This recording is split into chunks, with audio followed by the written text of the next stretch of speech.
Hello friends, welcome to this my YouTube channel Payal Kumari. आज मैं आप सभी को बताने जा रही हूँ क्लास 12 के एनसीईआरटी के चैप्टर फर्स्ट जीवों में जनन रिप्रोडक्शन इन ऑर्गेनिज्म। इसका पहला टॉपिक है जीवन काल, लाइफ स्पेन। किसी जीव का जन्म से लेकर उसके प्राकृतिक मृत्यु तक के समय अवधि को ही उस जीव का जीवन काल कहा जाता है। यानी कि किसी भी ऑर्गेनिज्म के जन्म से लेकर के उसके प्राकृतिक मृत्यु तक के समय की अवधि को उस जीव का जीवन काल कहा जाता है। प्रत्येक जीव का जीवन काल अलग अलग होता है। जैसे मनुष्य एक जीव है जिसका जीवन काल 70 से 75 वर्ष माना गया है। इसी प्रकार अलग अलग जीवों का जीवन काल अलग अलग होता है। कुछ जीव के जीवन काल निम्न है, मतलब कि हमारे वर्ल्ड में बहुत तरह के जीव पाए जाते हैं। तो प्रत्येक जीव का जीवन काल यानी उसका लाइफ स्पैन अलग अलग होता है। जैसे कि हम एक मनुष्य हैं और हम मनुष्य का जीवन काल 70 से 75 वर्ष माना गया है। इसी प्रकार जितने भी प्रकार के जीव पाए जाते हैं उन सभी का जीवन काल अलग अलग होता है, जो कि कुछ निम्न इस प्रकार है।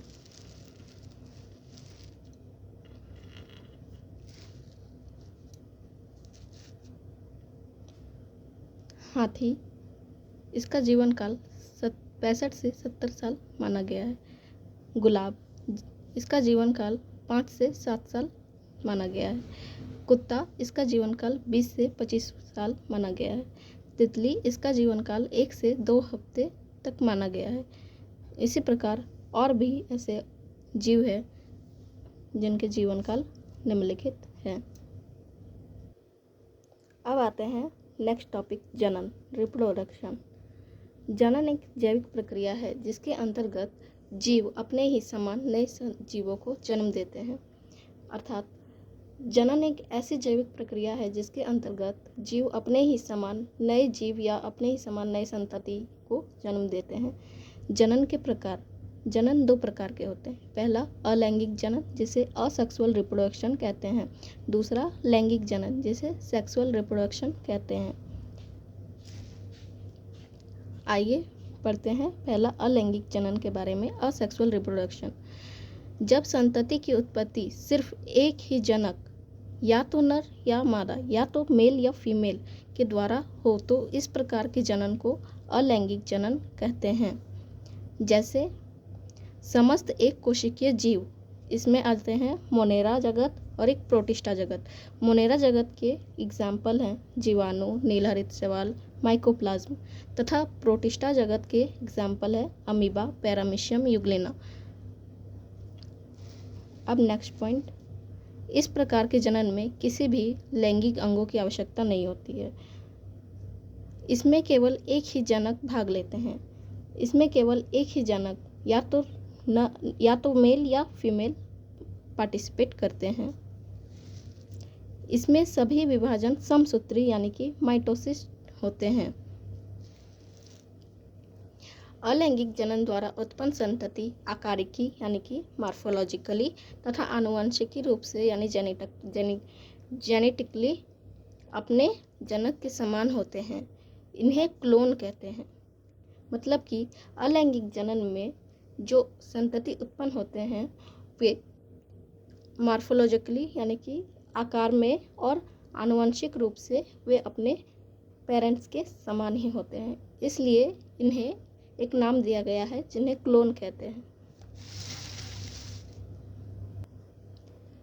यहाँ अमीबा का दिखाया गया है असेक्सुअल रिप्रोडक्शन। अमीबा कैसे रिप्रोडक्शन करता है। ये एक पेरेंट अमीबा है जिसमें डीएनए रेप्लिकेट होता है तथा सेपरेट होकर 2 डॉटर अमीबा में सेपरेट हो जाता है। 2 डॉटर अमीबा का निर्माण होता है। अब हम सेक्सुअल रिप्रोडक्शन के बारे में पढ़ेंगे। जब संतति की उत्पत्ति 2 विपरीत लिंग वाले जनक के द्वारा हो, तो इस प्रकार के जनन को लैंगिक जनन कहते हैं। अर्थात जब संतति की उत्पत्ति 2 अलग अलग लिंग के जनक द्वारा या मतलब मेल और फीमेल के द्वारा हो तो इस प्रकार के जनन को लैंगिक जनन कहते हैं।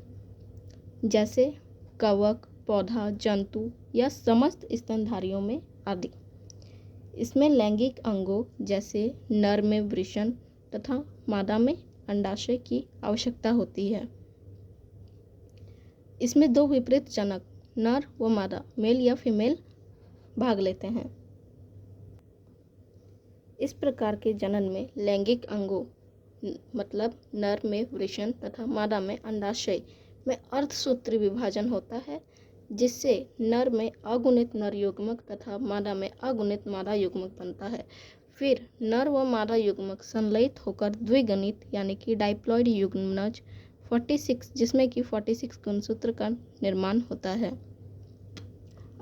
कहने का मतलब है कि इस प्रकार के जनन में यानी लैंगिक जनन में नर के वृषण में और तथा मादा के अंडाशय में अर्धसूत्री विभाजन होता है तथा जिससे नर में अगुणित नर युग्मक तथा मादा में अगुणित मादा युग्मक बनता है। फिर वे दोनों ही अगुणित नर व मादा युग्मक मिलकर द्विगुणित यानी डाइप्लॉइड युग्मनज का निर्माण करते हैं। तो आज का ये टॉपिक ख़त्म होता है लैंगिक व अलैंगिक जनन में, और कल हम नेक्स्ट टॉपिक के बारे में पढ़ेंगे। धन्यवाद।